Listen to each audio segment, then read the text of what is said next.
যাবে কে? হায় হায়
थोड़ा इधर ध्यान दिया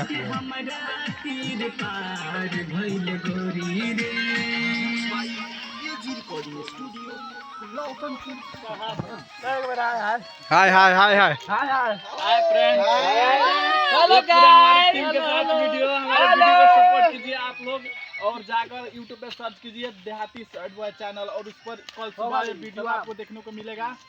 आप लोग मेरे वीडियो को ज़्यादा से ज़्यादा प्यार दुलार दीजिए। इतने सारे टीम के साथ हम मेहनत कर रहे हैं, कुछ तो ध्यान दीजिए यारो। जैसे पहले आप लोग दिए ध्यान वैसे ध्यान देते रहिए। नमस्कार।